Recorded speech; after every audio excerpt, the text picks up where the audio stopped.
Pemirsa, setelah 4 hari melakukan penyelidikan, polisi meringkus pelaku pembunuh sadis ayah dan anak di Maros, Sulawesi Selatan. Dugaan sementara, motif pelaku membunuh pengusaha roti itu karena sakit hati.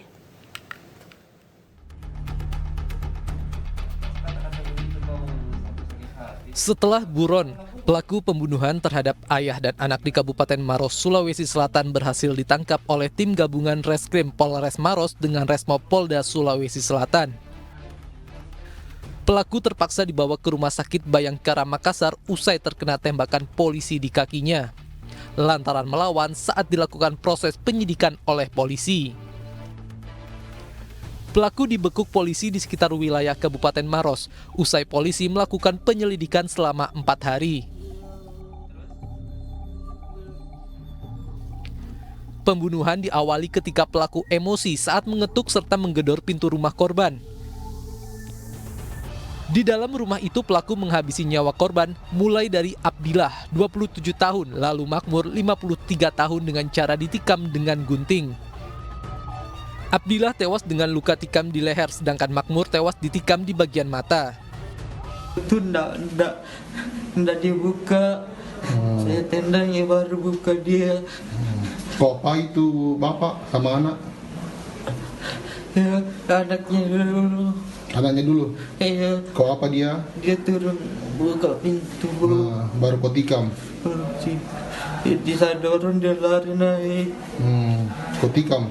Dia tendang saya berkelahi. Pelaku pembunuhan sudah ditangkap kerjasama dengan Resmo Polda. 3 kali 24 jam bisa kita ungkap kasusnya. Dan kalau pelaku sendiri dia siapa dan? Ini masih kita dalami dalam proses penyidikannya. Kalau motif sendiri segini gimana? Apakah untuk motif juga masih didalami. Hingga saat ini aparat kepolisian belum memberikan keterangan resmi. Namun dari keterangan pelaku, motif pelaku diduga sakit hati terhadap korban. Sebelumnya kasus pembunuhan terhadap ayah dan anak terjadi di toko roti milik korban di kawasan Makopa, Kabupaten Maros, Sulawesi Selatan, Rabu dini hari. Korban secara tragis dibunuh dengan kondisi bersimbah darah dan sempat menggegerkan warga sekitar. Sebelum tewas, salah seorang anak korban sempat melihat ayahnya dan kakaknya terlibat pertengkaran dengan seorang pria tidak dikenal. Pemirsa, pria yang menyiksa balita 3 tahun telah diamankan petugas Polres Metro Jakarta Timur. Pelaku menyiksa karena kesal mendengar korban rewel dan menangis usai dirinya pulang kerja.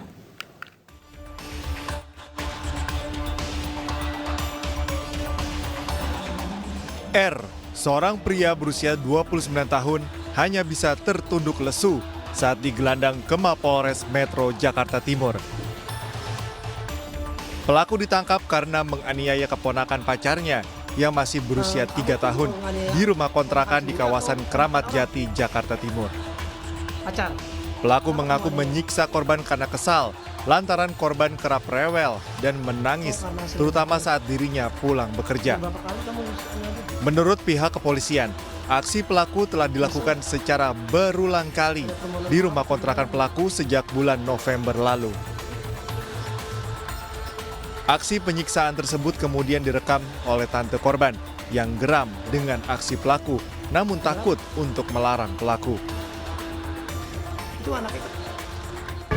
Kejadian tersebut berulang yang dilakukan oleh tersangka. Sudah berapa lama anak itu dianiaya, Bu? Baik, tersangka dan tante korban dan korban pada saat itu tinggal di kontrakan itu sekitar awal bulan November dan itu terus terjadi. Itu kenapa dititipkan ke tantenya, Bu? Anak itu, orang tuanya kemana ayah Yuna dibunuh? Baik, untuk ibu korban sebagai TKW di luar negeri. Pun itu kenapa sih, Bu, sampai direkam oleh tante korban gitu, Bu? Baik, tante korban ada pun maksud dan tujuannya supaya nanti jika ada kejadian apa-apa tidak disalahkan sehingga dia memiliki bukti. Saat ini korban balita dalam kondisi kritis dan masih dirawat di Rumah Sakit Polri Kramat Jati. Sedangkan pelaku disangkakan pasal tentang penganiayaan anak.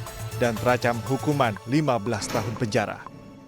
Pemirsa, 3 anggota TNI terdakwa kasus pembunuhan Imam Masyuri divonis hukuman seumur hidup serta dipecat dari dinas militer. Putusan hakim dinilai lebih ringan dibanding tuntutan sebelumnya, yakni hukuman mati.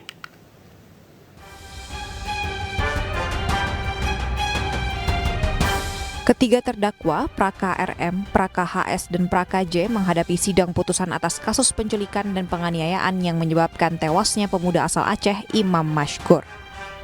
Ketiganya divonis hukuman penjara seumur hidup serta dipecat dari dinas militer karena dinilai melakukan perbuatan tindak pidana pembunuhan berencana dan juga penculikan.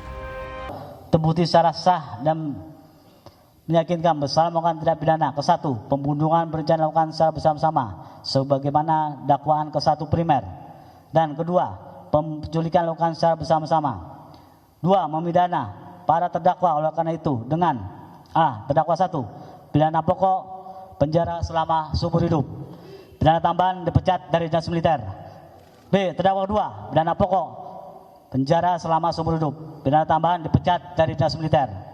C. Terdakwa 3, pidana pokok penjara selama seumur hidup, pidana tambahan dipecat dari dinas militer.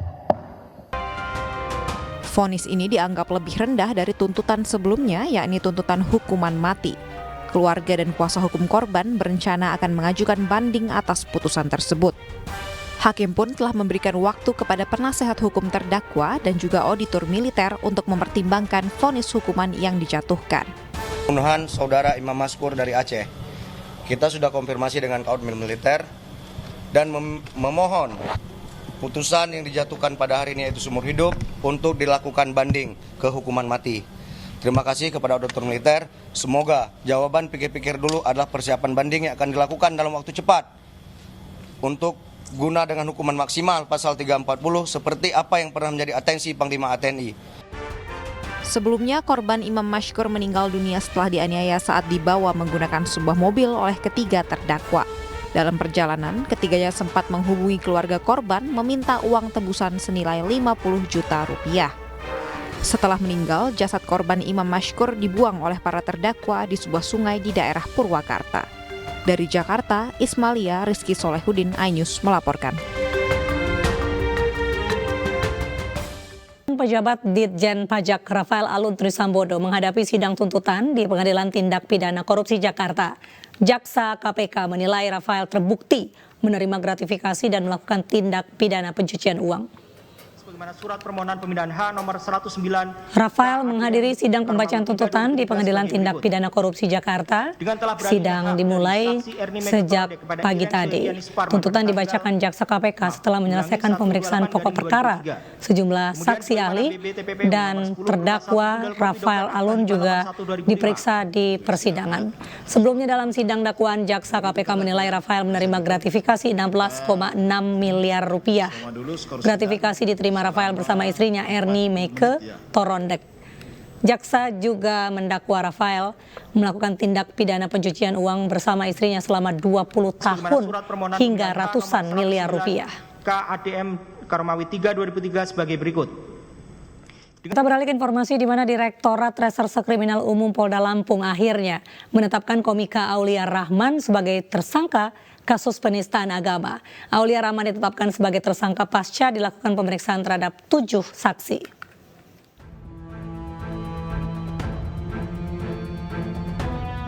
Penyidik di Treskrimum Polda Lampung menetapkan Komika Aulia Rahman sebagai tersangka kasus penistaan agama. Penahanan Aulia dilakukan di Mapolda Lampung. Meski sudah menyampaikan permohonan maaf melalui media sosialnya, namun dari hasil pemeriksaan penyidik terhadap 7 saksi dan 5 orang ahli, Aulia Rahman tetap ditetapkan sebagai tersangka. Untuk tersangka AR ini telah ditetapkan pasal, yaitu pasal 156A KUHP subsidiar pasal 156 KUHP, di mana untuk hukumannya maksimal 5 tahun penjara. Bun, ini dia langsung ditahan atau gimana, Bun? Yang bersangkutan saat ini telah dilakukan penahanan oleh. Sebelumnya, tersangka mengisi stand up komedi pada acara Desak Anies Baswedan di Cafe Bento, Kecamatan Sukarame, Lampung. Pada acara tersebut, tersangka menyampaikan materi stand-up komedinya yang dinilai menjelekkan nama Nabi Muhammad SAW, dan video tersebut kemudian viral hingga tersangka dilaporkan atas kasus penistaan agama. Dari Lampung, Andres Afandi, iNews melaporkan.